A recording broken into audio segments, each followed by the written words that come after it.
Number 13. Harry and the Haunted House by Mark Schlichting. This was a game that I remember playing a few times back when I was a kid. It's the only scary or dark thing that's on this list. This story is about Harry and his friends, Earl, Amy, and Stinky, playing baseball outside until Earl throws one of his curveballs. Harry hits it too hard, like this.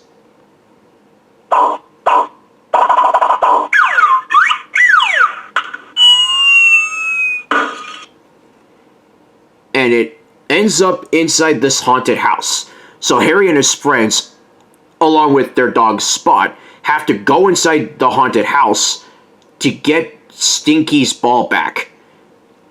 Along the way, they do come across some creepy things, but eventually they do get Stinky's ball back, and then a little later they have to go back inside to get Harry's hat back. We'll never know where Harry's hat is, but I'm sure he'll get a new hat of his own someday. Harry in the Haunted House.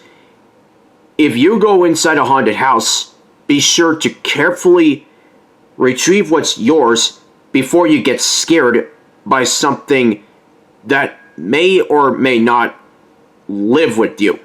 Hopefully it may, in terms of getting you into the spirit of what is really haunted.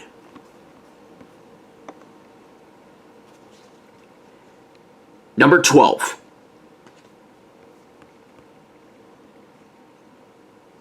Colossal Pictures, Ruff's Bone by Eli Noyes.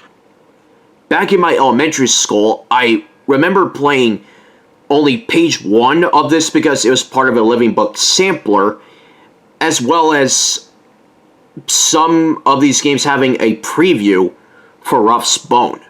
That's about it. Then one day in my middle school, along with Cat in the Hat, I played the Ruff's Bone Living Books computer game, and I went more into the story than I ever thought I did. The story is about Ruff wanting this bone that he knows that his owner is gonna give him to it. So when his owner comes outside the house, he throws it way too far out, doesn't realize his own strength, and Ruff goes on an adventure to get his bone back. There are only a few things I remember from this other than the preview and the sampler. Well, one of the things in the sampler was on my old channel, because the Boobop So Club and Ball was uploaded. I dealt with this guy playing golf, and as you can see, he's not the greatest at it.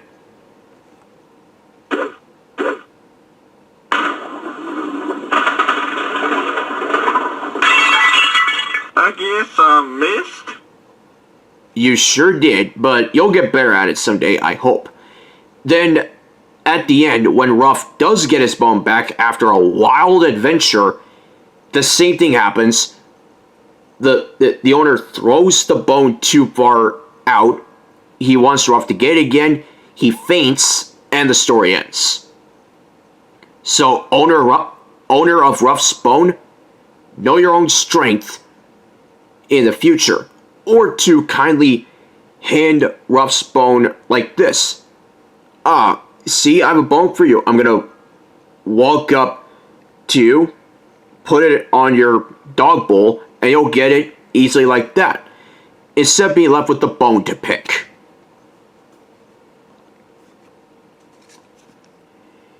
Number 11.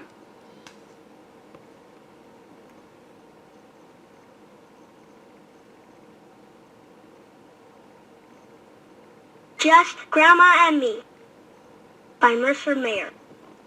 Not only did I play this game, I have a book of Just Grandma and Me that I read to Dad once on the way home from Half Price Books. The story is about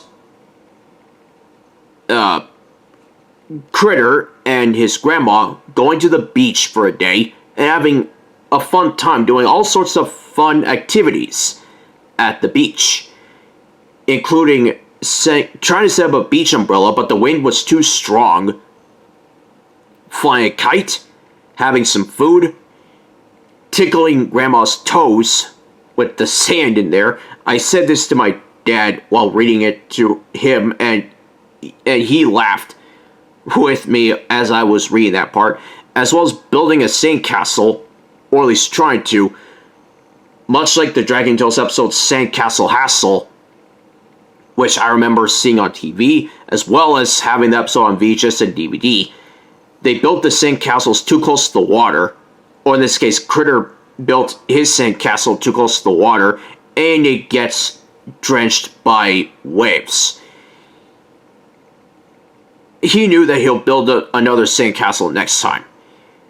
My grandma was around when I read the story with my dad, as well as playing the game, having all sorts of fun times with this. I miss you, Grandma. But if my grandma was still around, I'm sure that she would have liked to hear me tell the story. Just Grandma and Me.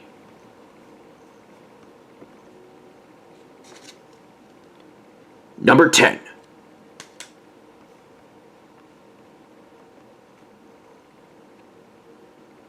Arthur's Reading Race by Mark Brown.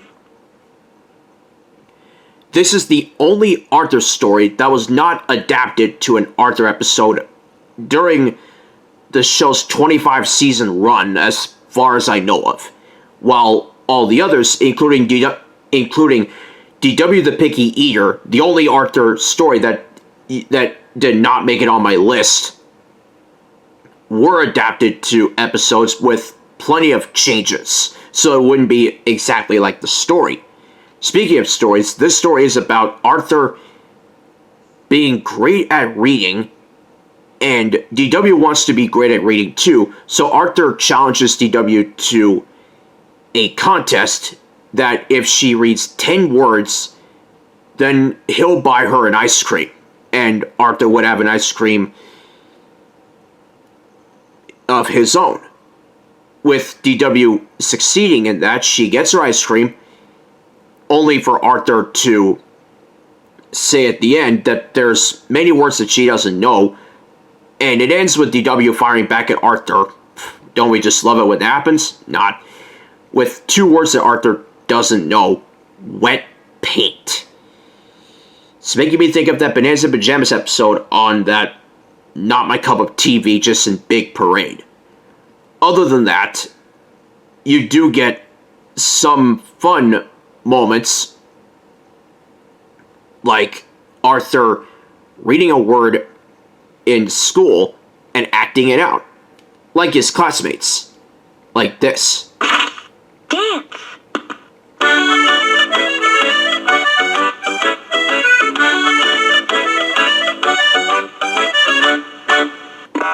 That was very good, Arthur. Thanks. Yeah, that was one of many entertaining parts on here, as well as reading words all over the place. So if you want to go on a reading race, read as many words as you can, and you might win a nice prize, like an ice cream, or your own book, or many other things if you win this reading race.